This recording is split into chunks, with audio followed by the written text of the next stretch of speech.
Luffy et Kizaru continuent de se battre, Zoro et Lucci en font tout autant et passent même à la vitesse supérieure, tandis que Saturne, lui, s'apprête aussi à passer à l'action, chose que l'on attend depuis de longs mois maintenant. Yo les bros, vous allez bien? Bienvenue dans cette nouvelle vidéo. Ce chapitre a beau être un petit peu plus léger que d'habitude, découvrez ma review complète et détaillée sur tous les petits ou gros mystères qu'il cache. Profitez bien de ce moment de détente en ma compagnie et si vous voulez le faire durer un petit peu plus longtemps, alors n'oubliez pas que ce soir à 20 h je serai en live sur Twitch comme d'habitude pour en parler avec vous. Si vous manquez le live, pas de panique, la chaîne secondaire repostera toute la rediff demain, tout est sous contrôle. D'ailleurs demain c'est l'anniversaire de la chaîne, voilà, ça fait 8 ans que j'ai sorti ma première vidéo sans penser un instant que ça allait changer ma vie à ce point là, donc merci à nouveau et joyeux anniversaire à la chaîne, à vous et à moi. On a fait un sacré bout de chemin ensemble et on a encore beaucoup à faire, donc si vous n'êtes pas encore abonné, eh bien n'hésitez pas, ça ne coûte rien. Commençons sans plus attendre, merci encore à tous et à toutes et bonne vidéo. Bon, on va pas se le cacher, c'était pas un chapitre palpitant ni très complet, c'est pour ça qu'on va pas analyser chaque page dans cette review, mais plutôt isoler les sujets qui nous intéressent, et là, on va les analyser. C'est pourquoi on va direct s'enlever l'épine du pied, et je vais vous résumer les grosses lignes importantes de ce chapitre, comme ça, pas besoin de me rabâcher plus loin. Pendant que Luffy occupe Kizaru, les Vegapunk ont comme nouvelle stratégie de descendre dans le Fabirio Phase d'Egghead. Concrètement, c'est le premier endroit où ont débarqué Luffy, Jinbei et Bonnie quand ils sont venus sur l'île. Leur but est très simple, reprendre le commandement des pacifistas qu'il a été quelques chapitres avant par Kizaru. Dans le cas échéant, ils ne pourront quitter Egghead sous peine de se faire prendre pour cible par l'armée de PX. Cependant, cet énième retournement de situation ne semble pas être au goût de Saturne qui, à en juger le regard perçant et menaçant qu'il lance à la fin du chapitre, s'apprête peut-être enfin à passer à l'action. Voilà donc ce que j'appelle un résumé grossier, mais résumé quand même, de ce chapitre, et maintenant passons au reste de l'analyse. Je n'ai pas encore mentionné Bonnie pour une très bonne raison. En effet, après qu'elle ait traversé le dôme frontière, Bonnie s'est retrouvée en bas, sauvée par Sentomaru, comme un prince, qui prouvait très bien la connaître, et s'est vite retrouvée encerclée par des marines dont elle a tout aussi rapidement modifié les âges et les apparences. S'il n'y a rien de plus la concernant dans ce chapitre, on ne peut tout de même pas passer à côté de la réaction de Vegapunk qui, je cite, ne laissera pas une jeune fille mourir sous sa garde et tout en reprochant à Franky de ne pas l'avoir protégée alors qu'elle était avec un adulte comme lui. Bon, vous l'aurez compris, Vegapunk sous-entend grandement que Bonnie est une gamine, une vraie enfant, son âge n'a rien à voir avec son apparence actuelle. C'est vraiment le gros mystère actuel d'Egghead, quel âge a Bonnie? Alors s'il n'y a pas si longtemps que ça, on avait toutes les raisons de penser qu'elle avait l'âge de son apparence, donc la vingtaine, ce genre d'argument tire plutôt en faveur du scénario voulant qu'il ne s'agisse que d'une petite fille. Le problème, c'est que ça va dans tous les sens cette théorie. Bonnie au chapitre 1062 disait qu'elle était déjà venue sur Egghead, et qu'à l'époque, quand elle était enfant, le laboratoire était tout ce qu'il y a de plus classique, totalement différent d'aujourd'hui.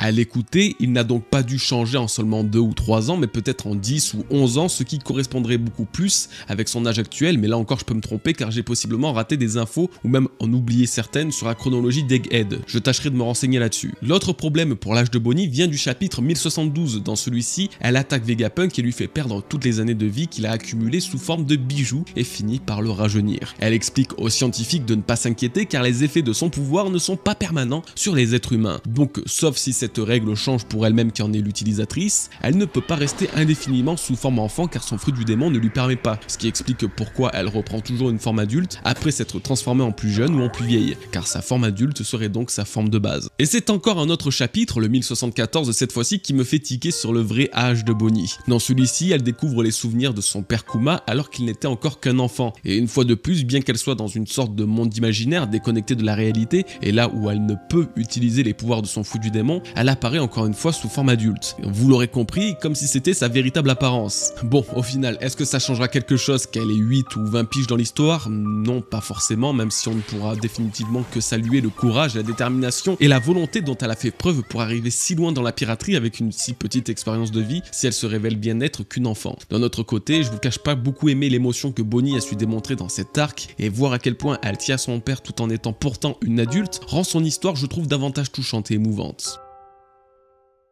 Sans grande surprise, le combat entre Kizaru et Luffy continue. Malheureusement, et bien que Luffy ait activé son Gear 5 à la fin du chapitre 1091, non 1092 même, il ne se passera pas grand chose de nouveau. En tout cas, côté combat, il y a vraiment que deux choses à noter, le clonage de Kizaru et Luffy qui absorbe la lumière. Pour Kizaru, et après s'être retrouvé expulsé d'Egghead comme un malpropre par Luffy qui semble d'ailleurs étonnamment préférer le repousser que vraiment le combattre, frontalement, il se téléporte à nouveau sur l'île et se multiplie en plusieurs clones de lumière. J'ai l'impression qu'il s'agit de multiples images l'image miroir du vrai Kizaru qui se trouvait un petit peu plus bas, humiliant Usopp comme à son habitude. Je me suis également dit qu'il s'agissait peut-être d'une référence à la capacité de multiclonage de Sun Wukong, le dieu singe chinois, car le surnom de Kizaru signifie le singe jaune, un animal du zodiaque chinois auquel il est rattaché, comme les Akainu avec le chien et Aokiji avec le faisan. En vrai, il doit y avoir une autre explication scientifique justifiant le dédoublement du fruit de la lumière, mais pour une fois, et c'est rare, je vais me contenter de juste m'extasier devant cette technique, ma foi plutôt stylée. D'un autre côté, Kizaru, en tentant de détruire le Vegatank de Vegapunk, pendant que ce dernier le pilote, prouve bien que non, Kizaru ne semble pas vouloir faire dans le sentimental avec le scientifique et reste prêt à le tuer quoi qu'il arrive. On se posait la question la semaine dernière et on a la réponse aujourd'hui. C'est en interceptant l'attaque de l'amiral, ou du moins en gobant l'attaque de l'amiral, que Luffy se transformera en un véritable être de lumière rayonnant de toutes parts. Oui, vraiment de toutes parts. Alors hélas, on n'a pas eu la suite du combat, cette scène était la dernière où l'on apercevait Kizaru et Luffy du chapitre, mais j'aimerais quand même attirer votre attention sur un petit truc. Vous vous rendez compte que Luffy est totalement insensible aux attaques de Kizaru?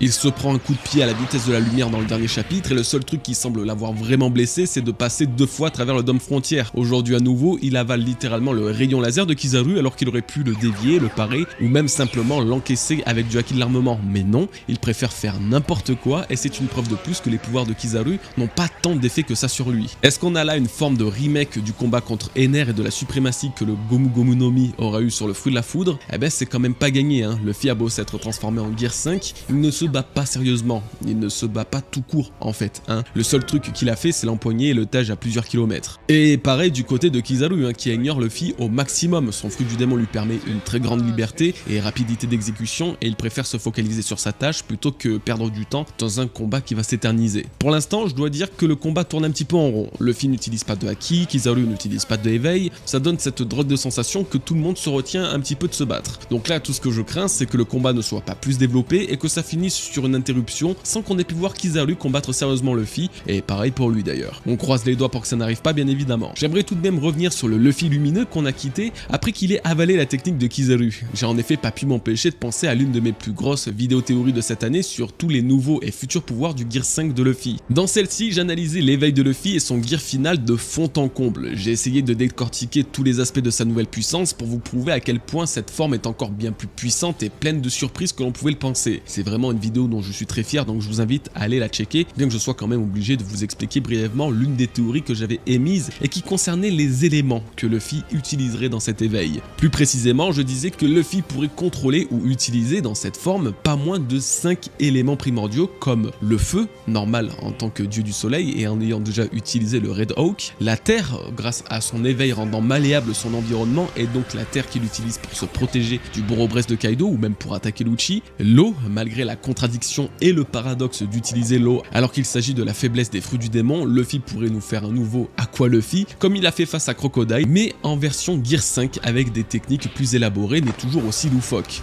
Le vent, c'est littéralement en inspirant de l'air que Luffy devient géant grâce à son Gomu Gomu no Balloon, je pense qu'on fait difficilement plus explicite. Et pour finir, l'éther, c'est ce qui représentera la lumière, surtout si on se base sur le dieu du même nom qui personnifie la partie supérieure du ciel et la lumière céleste. Donc dans cette partie qui, je le rappelle, est sortie en avril, je teasais déjà un combat entre Kizaru et Luffy sur Egghead et surtout comment la lumière de Kizaru serait facilement utilisée ou manipulée par Luffy grâce au Gear 5. Vous aurez compris, quand j'ai vu Luffy devenir une véritable boule de disco aujourd'hui, j'ai repensé à cette théorie et j'en viens à me demander si cette attaque n'aura pas une réaction sur lui et lui permette d'obtenir temporairement les propriétés de la lumière. Il deviendra plus rapide, pourrait lui aussi se cloner et ferait lui aussi le parallèle avec Son Wukong que je mentionnais plus tôt. Ça serait que temporaire, le temps que l'attaque lumineuse de Kizaru fasse effet, mais ça irait encore dans l'idée des stratégies loufoques que Luffy utilise. En tout cas, il me tarde de voir le Gear 5 véritablement en action face à la lumière de Kizaru. Pour l'instant, le combat n'est pas encore assez palpitant à mon goût, et j'ose espérer qu'on puisse avoir de quoi un petit peu plus nous rassasier dans les prochains chapitres.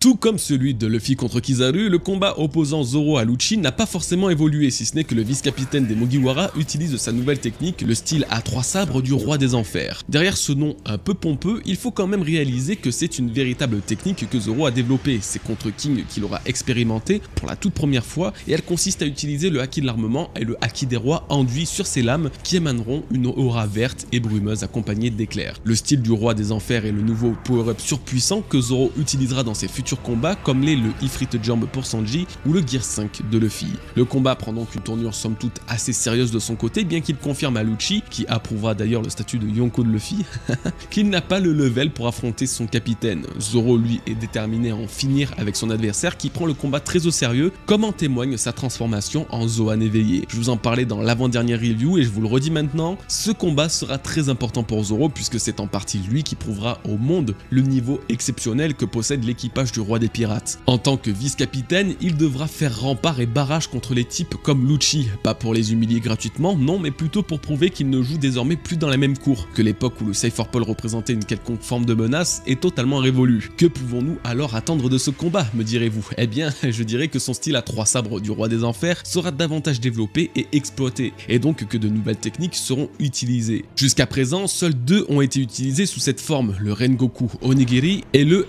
No Santoryu Yapanku-san. Ouais, bref, celle-là, là. Ouais. J'ai la nette impression que dans cette forme du roi des enfers, Zoro va inventer de nouvelles attaques, certes, mais va surtout améliorer ses techniques originales. Et vu que son utilisation d'Ashura contre Kaido était apparemment teintée du Haki des rois, en juger les mots de l'empereur, que le style à 3 sabres du roi des enfers se base justement sur l'utilisation du Haki des rois, et que Ashura fut pour la première fois utilisé sur Enies Lobby contre le CP9, eh bien vous aurez compris que j'attends à ce que Zoro utilise une nouvelle version encore plus puissante de son Ashura dans ce nouveau style à 3 sabres. Si on met de côté cet aspect-là du combat, alors on pourrait également en découvrir davantage sur les séquelles que la faucheuse a laissées sur Zoro à la fin de son fight contre King. Ça, je l'oublie pas et croyez-moi, ça aura une importance pour la suite et peut-être même très bientôt. Bon, en tout cas, je vais pas vous faire un dessin, j'en attends beaucoup des combats sur Egghead, que ce soit Luffy opposé à Kizaru ou Zoro à Lucci. Saturne est, je pense, le seul qui a vraiment donné un petit coup de pression dans ce chapitre. Son regard noir à la fin ferait trembler les genoux de n'importe qui, surtout quand son passage à l'action est attendu depuis janvier. Et ouais, vous rêvez pas, ça fait depuis le début de l'année qu'on attend son move. Oda, il serait peut-être temps de donner un petit coup de burst à l'arc là, hein. Bon, et justement, ne serait-il pas l'heure pour lui de bouger? Je pense en effet que le prochain chapitre signera le débarquement de Saturne, car c'est en voyant Atlas prendre le contrôle des pacifistas que la patience du Gorosei semble avoir atteint ses limites. Et rappelez-vous qu'au-delà des Vegapunk, les seuls membres pouvant prendre le contrôle total des pacifistas, donc les PX Kuma et les Séraphins, ce sont les membres du Gorosei. La présence de Saturne n'est donc pas du hasard ici.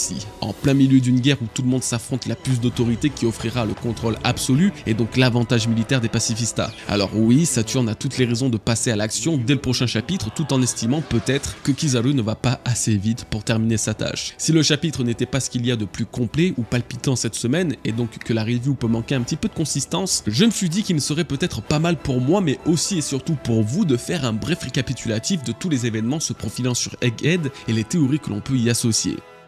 Caribou a disparu, encore une fois, nous ne l'avons pas vu depuis le chapitre 1065 après que Zoro l'étèche comme un malpropre. Si ce personnage est si important, c'est qu'il connaît la position et le secret de 2 armes antiques et surtout qu'il est en contact avec un certain personnage qui pourrait être intéressé d'en savoir plus sur les armes antiques. La théorie est donc que Barbe Noire soit le personnage que mentionne Caribou, lui qui est le plus grand adversaire et rival de Luffy n'a semble-t-il aucune piste d'aucune arme antique. Si Caribou en vient à lui révéler tout ce qu'il sait à propos de Poséidon et Pluton, alors il mettrait Teach sur un pied d'égalité avec Luffy en ayant ainsi les mêmes connaissances que lui à ce sujet. Ça équilibrerait un petit peu les balances. Caribou réapparaîtrait alors en même temps que Barbe Noire et son équipage mettrait fin à l'attente insoutenable qui pèse depuis l'île des hommes poissons sur l'identité de l'homme qu'il veut impressionner. On y vient, la présence de l'équipage de Barbe Noire sur Egghead est elle aussi attendue depuis de longs mois, et en particulier depuis qu'un des navires du Yonko fut aperçu aux abords de l'île. Si Katarina Devon et Lafitte sont suspectés d'être sur ce navire, la raison de leur venue reste encore quelque peu floue. En ont-ils après Vegapunk, après Luffy, ou cherchent-ils simplement à récupérer Caribou comme analysé un petit peu plus tôt? Eh bien la facilité du scénario voudrait qu'ils viennent que pour Caribou. Mais le problème reste la potentielle présence de Devon et Lafitte qui sont de véritables manipulateurs, pouvant soit changer d'apparence, soit hypnotiser leur adversaire. À tout moment, ces personnages pourront surprendre les lecteurs et saboter l'assaut d'Egghead, que ce soit en bien ou en mal pour les Mugiwara. Kuma est au centre de cet arc et même de toute la notion technologique et scientifique de One Piece en étant à la fois à l'origine du projet Pacifista et le père de Bonnie autour de qui l'intrigue tourne beaucoup. Dans le dernier chapitre, Kuma semblait s'envoler en direction d'Egghead après avoir fait un bref mais douloureux arrêt sur Marie-Joise, et en sachant que c'était la veille des événements actuels, il est totalement possible qu'il apparaisse sur l'île scientifique dans le ou les prochains chapitres. Kuma a vraiment une importance capitale qui peut encore nous échapper. On a appris des mots de Bonnie que son père faisait partie d'une race spéciale, race dont la la force aurait passionné Vegapunk? Est-ce une race inconnue qui ne nous a pas encore été dévoilée dans One Piece? Et si oui, pourquoi? Il pourrait s'agir de l'une des 3 races manquantes à Big Mom, comme elle le disait au chapitre 951. Il lui manquait un Lunarian, un géant, le dernier peut-être celui de la nation de Kuma. Une chose est sûre, Kuma était un esclave dans sa jeunesse. Le bref flashback que l'on a pu apercevoir à travers les yeux de Bonnie prouvait qu'il était à la solde des Tenryubito, ce qui rend son histoire encore plus poignante. Ma théorie à ce sujet est qu'il aurait pu être un ancien esclave d'une île que vous et moi connaissons très bien, God Valley. Enfin, oui, on la connaît que de nom, hein, mais on sait que des Tenryubito vivaient là-bas, avec leurs esclaves, et que c'est pour eux que Roger et Garp se sont alliés et ont défendu l'île de Chebek. La chronologie de l'existence de God Valley colle plutôt bien avec la jeunesse de Kuma, le caractère si spécial de sa race et bien sûr le thème de l'esclavagisme. L'arrivée de Kuma sur Egghead et la possible révélation qui s'ensuivra de sa véritable histoire serait une façon d'en savoir plus sur l'île des dieux mais aussi sur ce mystérieux personnage, Kuma, qui nous a tant passionnés tout le long de ce nouvel arc. Évidemment, comment ne pas mentionner le robot géant antique? Si la semaine dernière j'ai consacré une énorme partie de la review à vous expliquer l'histoire derrière son réveil, que vous avez d'ailleurs surkiffé, merci beaucoup, je n'ai pas beaucoup parlé de son utilité. Vu que les tambours de Nika semblent bien l'avoir activé dans le dernier chapitre, il aura un intérêt, un rôle dans cette fin d'arc. On peut déjà être sûr d'une chose, le robot sera du côté des Mugiwara. Si c'est les tambours de Nika qui l'éveillent et qu'il y a 200 ans il avait escaladé Redline pour attaquer Marie-Joise, je vous laisse imaginer qu'il ne doit pas vraiment aimer les Tenryubito. Tout porte à croire qu'il aidera ou écoutera Luffy qui pourra alors le charger du même travail qui était chargé le Vega Force 1, c'est-à-dire transporter le Sunny pour lui permettre d'utiliser le coup de burst et s'enfuir à Skip direction Elbaf. Alors ma théorie à ce sujet, soit que le robot géant antique ne fera pas que de transporter le Sunny d'un point à l'autre sur l'île d'Egghead, mais volera aussi avec lui hors de l'île scientifique. Pour mieux vous expliquer cette idée, rappelez-vous que Saturne va bientôt débarquer sur l'île pour prendre le commandement des pacifistas et il y parviendra puisqu'il a l'avantage même sur les Vegapunk. Or les Vegapunk voulaient contrôler les pacifistas pour éviter que ces derniers ne leur tirent dessus quand ils s'enfuiront après avoir désactivé le dôme frontière. Sans le savoir, sans savoir qu'un des membres du Gorosei se trouve près de l'île, les Vegapunk vont alors se retrouver confrontés au même problème car dans très peu de temps, les pacifistas vont à nouveau se retourner contre eux. Vous me suivez normalement? Ok, bien. Alors dans ce cas-là, ils restent vulnérables et ne pourront pas s'enfuir. C'est là que l'ancien robot rentre en jeu. Rappelez-vous également que le Vega Force est une création qui se voulait être une copie du robot géant, mais Vegapunk n'avait malheureusement pas toute la technologie pour la reproduire à la perfection. Il a aussi dit une chose au chapitre 1064 qui est que le Vega Force utilisait des réacteurs pour voler et possède un système anti-gravité. Mais tout ça ne fonctionne malheureusement que sur Egghead. Ce qui signifie que le robot géant lui aussi pourrait voler, raison pour laquelle Vegapunk s'en est inspiré pour le Vega Force et qu'il sera commandé ou alimenté par Luffy pour s'enfuir d'Egghead avec le Sunny dans les mains tout en étant strictement insensible aux tirs et aux attaques de la marine et des pacifistas. Cette théorie donnera une utilité au robot, un échappatoire pour les Mugiwara tout en gardant la cohérence de l'utilisation des pacifistas par Saturne comme l'atteste le contrôle qu'il aura sur eux. Eh bien on arrive doucement à la fin de cette review qui j'espère vous aura plu malgré tout. N'oubliez pas quand même que la semaine prochaine il n'y aura pas de review, One Piece est en pause à nouveau, mais pas grave, vous aurez une petite vidéo, ne vous en faites pas. Je vous remercie d'être resté jusqu'ici, je vous remercie pour ces 8 ans passés à vos côtés et je nous souhaite que le meilleur pour les 8 prochaines années. En attendant, je vous souhaite une bonne journée ou une bonne soirée si vous venez nous accompagner sur Twitch ce soir. Alors portez-vous bien, merci encore, peace les bros.